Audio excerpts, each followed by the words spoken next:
So I'm here with Ravi, but Ravi, could you tell us a little bit about yourself, how you got into this space, and what really brought you to making a course like this? All right. So, uh, my background is about cybersecurity. So, from my childhood, I was fascinated about securities, and the first hack that I did in my life was I break that BIOS password just by putting the jumper, right? So this was like Right. cool, right? Like, and how it happened, it made me curious, right? As a kid. So I started reading about it. I joined the hardware and networking classes, and eventually I moved into the engineering, where I wanted to drop out, but family didn't made me drop out the college. But then I joined the company for as an network security as well as application security engineer. Eventually, I moved to the more into this malware stuff, and I was really good in assembly language, which was my one of the favorite language, I would say. And then that helped me the malware analysis, and then having the knowledge of Windows internals and assembly language that makes you really good into exploit development. So I jumped into exploit development. Then I jumped into IoT security. I jumped into a telecom security. I was like, okay, which is the one domain that is a combination of all. That is automotive security. And if you Google, you can Google right away that is there any training or is there any course right now on the whole internet training about automotive cybersecurity, pen testing on the field, not about the compliance or not about the checklist, right? We are talking about really hacking the cars, right? Which now has Mhm. become a big market, right? So I got an opportunity from PentestMag, so I was like, why not? Let's do it. Right, right. And no, I'm totally with you on that too. This seems to be one of those topics that there's not a whole lot of information on, right? Of course, you can kind of seek it out in small bits and pieces, but boy, I had a sneak peek of your course and whew, you go into some stuff. Like, I had a little bit of experience myself with just messing with the CAN bus, right? Doing replay attacks and whatnot. Watching my car do things that I don't want it to ever do again. Um, but you go so much further than that. However, instead of me trying to guess at like all the additional stuff, could you tell us more about the in-depth material that's in the course besides or beyond just the canvas? Okay, so Uh, the first issue that I wanted to address in this course was the methodology. Okay, so what I had the past experience of automotive security. I had been a research lead in my previous organization. So over there, there was a flaw in the reverse engineering methodology for the car. So, for the canvas, they used to have the canvas and they used to paint the interfaces different. So this is not something that we should do, right? So I was like, okay, let's design a course such a way that you can relate the data out of it and you can understand if I hack a Bluetooth of the car, there can be an impact on the canvas and how Mhm. can I leverage that uh, Bluetooth hacking to turn off your braking system, you turn off your acceleration. So this Right. course was designed out of this kind of a mindset. Yeah, Right, right. But a lot of different vectors than just simple plugging in. And I thought that was amazing. I was like, oh, look at this. Like, I'm really excited for it, to be honest. Glad that I'm here with you looking at it. Now, with this, one of the things in the field, in our industry, I really love how you're kind of talking about how you came to automotive hacking. From what I gathered, you did some engineering, you did networking, obviously, you did some programmatic things like programming, reverse engineering malware, dealing with assembly. And then you wanted to combine it all. My attitude on we'll just call it or I'll call it the hacking spaces. It's just a plethora of a ton of different things that you can do, right? Now, with that, this specific course, who is your intended audience and what is your expectation of the skill level before they come and take the course? Like, what's going to set them up for the most successful experience after signing up or before signing up, rather? Okay, so it can vary from the researchers who want to get into automotive security. And if you read the car hacking books and the blogs, Mhm. you have a scattered information everywhere. You can find blogs Right. about campus reverse engineering. You can find about Wi-Fi hacking or Bluetooth hacking, stuff like that. But there is a Mhm. no correlation out of it. So if you are a researcher, you want to understand what is like how you can hack the car just by like browsing a URL, and you can turn off your car, which I had Mhm. done in my previous organization, in my previous projects. I had, done that. So the researchers are the main target. We can say the OEMs, right? They are manufacturing the hardwares, right? And they Mhm. need to be aware that okay, not just encryption can handle everything. There are the logical flaws. Yeah, Right. there are the logical flaws that if I that kind that would be a feature for you, but that would be a logical bug for me, right? So this Mhm. is this is kind of a mindset building for the OEM. This will be very much helpful.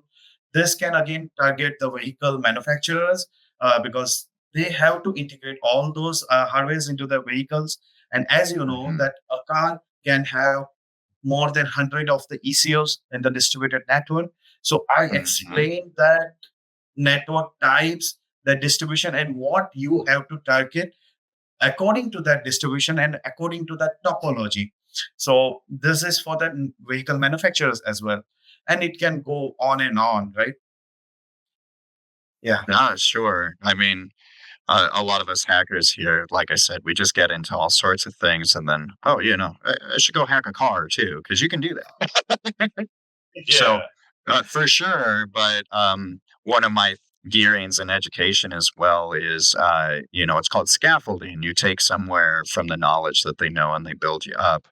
Um, so, again, your course looks very encompassing, and I wanted to know what your expectation was in terms of a lot of my students ask, "Oh, well, do I need to know how to program? Do I need to know, advanced uh, systems administration for all of these networks and all of it's okay, I got you, right? Like, um, know about computers, know what they are, right? And we'll kind of build you up from there. But it depends on the course, right? My ethical hacking and network defense course, for instance, I'm not telling them, okay, know how to turn on a computer. I'm telling them, no, I want you to know the terminal a little bit.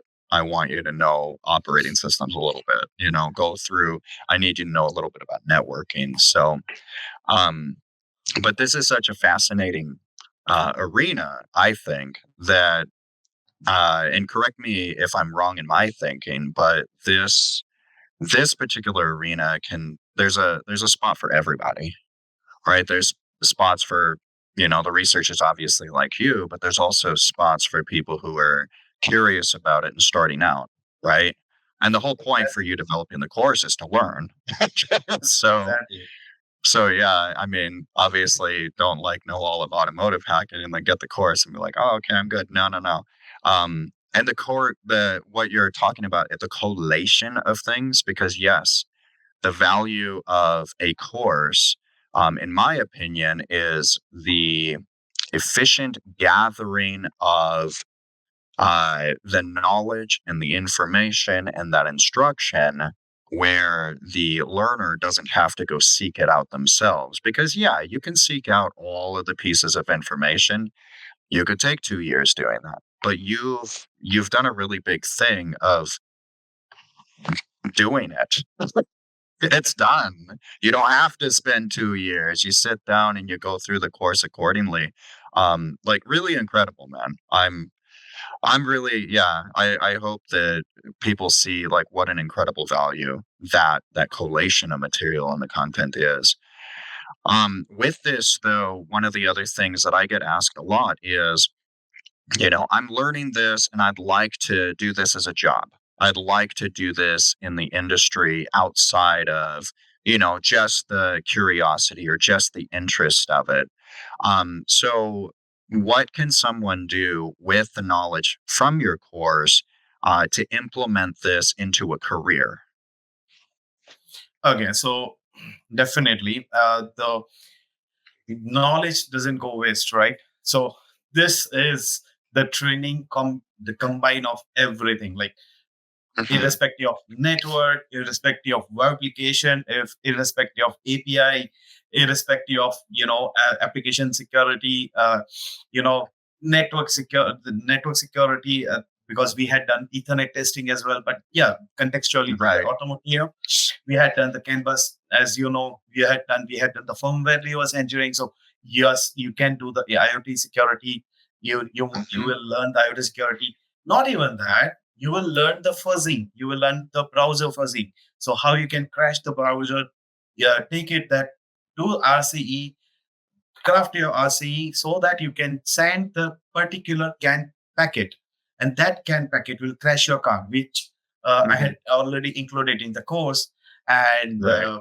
the one more most important thing is telecom security. So you will find hard, because you will find a lot of research paper for telecom security, but you will not find any blogs or books teaching you how to test the telecom network, right? So I Mhm. had done Right. that in the bits and pieces for the telecom security, because that can again go wrong with the law enforcement if you know make your own BTS or make your own telecom tower. So that's Mhm. why with the CAD we had done that. So this can target larger audience, I would say. Anyone who is curious to learn security, you can start Mhm. with this. Yeah. Yeah. And to me, it sounds like the application of the knowledge, even though this course is focused on automotive, you can apply these knowledges and these techniques just across a wide variety of industry and actually have um, like working examples of that knowledge, right? Would that be fair? Fair to say? Yeah, exactly. Yeah, definitely. Yeah. So another thing when it comes to automotive security, you're talking about cutting the brakes of a car or crashing the car or doing some type of denial of service. I, the how would I say? My knowledge of things is directly plugging into the ODB, right? So, sure, I could make a remote control and do that kind of thing, but the level of sophistication that I would need in order to get into the specific car, to plug in and then figure out all of the headers and the data for that particular CAN network, right? It's going to be pretty high and not very likely for somebody like me at my skill level to execute on just willy nilly. However, with your knowledge and your experience, what's the level of sophistication for doing these types of attacks just on vehicles that are driving on the road? Okay, so uh, as a beginner, you can start. It's just a matter of a time and a dedication that you can give for the Hmm. subject. The hard topics are the telecom security, as well as this, telecom security that we had covered for the V2X exploitation, as well as the browser fuzzing part. So you can go ahead and build your basics with the course, build your intermediate knowledge with the course. But for the advanced, you have to do more, give more time, more dedication for that. Yeah, of course. But the likelihood of, I'm thinking of just like normal people because when I say, oh, yeah, I hacked a car, I did this thing, like, oh my God, hackers are going to just take over my car while I'm driving on the freeway. What's really the fear here? What's your sense on the likelihood that that would ever come to be? Okay, so as a car owner, or as a driver, I would say Uh-huh. there you have a limited, access to what you can do. But as a vehicle Right, manufacturer, you have to do it, right? That is the right. first target market for us. So uh, Yes. you as a driver just can drive safe and pray to the God.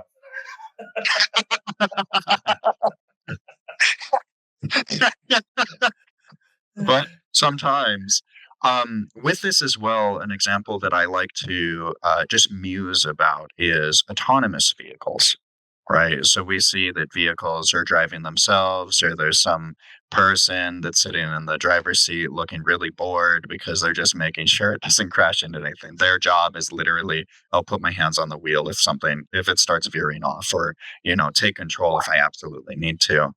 Um, I mean, or what's your take? I feel that this topic is so incredibly important for manufacturers to consider, because if we start getting into ride sharing, like services like Uber, or, other types of taxi services that might be put up from this, um, that access that you're talking about becomes far greater, because if the car that is being driven is unattended by a human, well,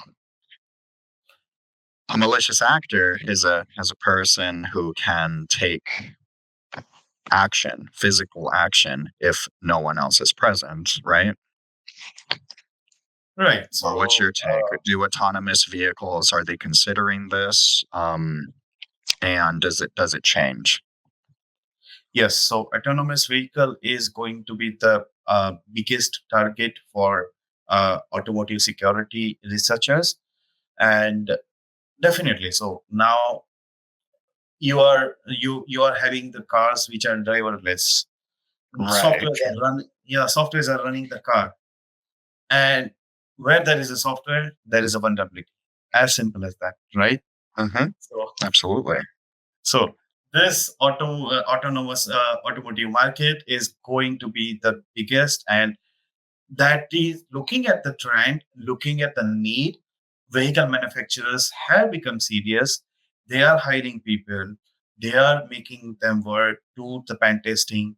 There is an ISO 21434 in the place who makes it mandatory for the vehicle manufacturers to follow that standard, right? And they have to do the pen testing on the vehicles, submit the report to the auditors, and then auditors will see the demo and everything, and then they will approve. So we are going in the right way. But yes, Oh, yeah. this is going to be large, really large. Right. Right. You've mentioned, cutting the brakes, crashing the car, but what's the craziest vehicle hacking story that you have? And could you walk us through that from start to finish? Like, what was that experience like? Okay, so this was an easy bug that I had encountered. So there was a companion application, Android application, that used to lock and unlock the car and submit the Okay. status Yep. to the cloud. Okay. So Hmm. I was given a task to, to hack that Android application. So when I started, it was having a lot of anti stuff, anti reverse engineering, anti VM, and anti debug and everything. So I took a time, Sure. I patched that, okay, and then resigned the application, and then I run it. And which was the craziest thing? I didn't went for the exploitation of the activities or the broadcast or the providers and all. I just directly opened the ADB logcat. In that Uh, logcat, I saw the cloud's admin username and password. And the username was oh admin, no. and the password was a little custom.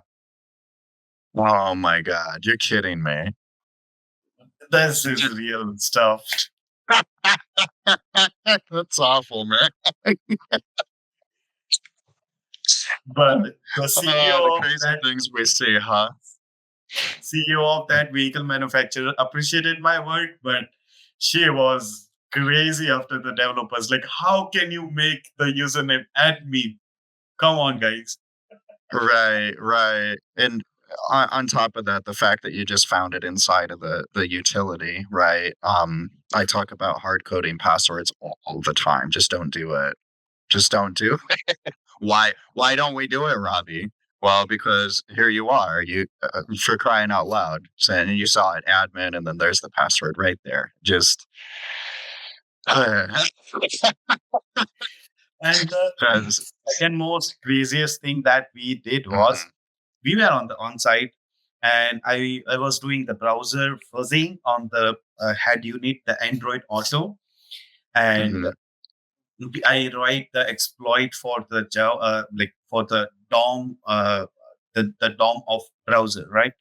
So mhm, I was writing a DOM exploit for the browser, and mhm. it was just a DOS. Like I was just putting a lot of characters into a one string and was trying to embed that string on the domain. Oh yeah, Mhm. that crashed the browser. Eventually, once the browser crashed, the car started restarting. Okay. We were like, okay, let's try on running the vehicle because the vehicles are designed in such a way that you cannot inject the CAN packets when they are running Mhm. above 15 kilometer per hour. But we Okay. were not injecting the packets. The system was itself injecting the packets, right? So we Right. drive the car at 40 kilometer per hour. We just Uh-huh. visited that URL and Uh-huh. our brakes shut off. And we Oh had my to god. really, that was like craziest thing. We had to open the doors and jump out of it. What happened to the vehicle? It Oh stopped God. by hitting something or what? Yeah, Oh my word. Yeah, that would be wild. That would be fun, man. that's why I love the job. That's good. So, yeah, you put in a lot of work to reverse and break through all the anti stuff in the application, found creds to their cloud, and then you were able to create like a denial of service of the brake system, and also bypass a security mechanism of not being allowed to inject packets because you had the system do it to itself. Yeah, did I followed that all right? Oh my word.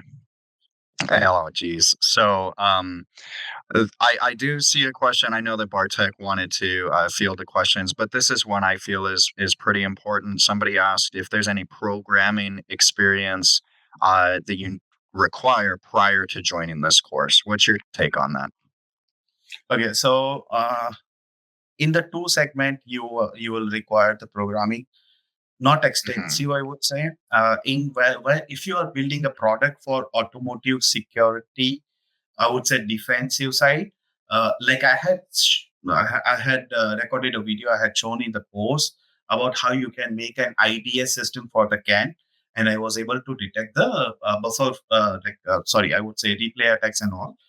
And the other part was browser fuzzing, where you have to, write an exploit programmatically on those two module only. You need a programming. Otherwise, if you don't have a programming background, you don't know about it, there are the tools available on the GitHub. Just write it, and the way I show it, just use that methodology and you are good to Hmm. go. Right. And what languages are you going to be using? Multiple, I would say. Oh yeah. Python is the premium, like the main language, I would say. Okay. All right. Well, fair enough.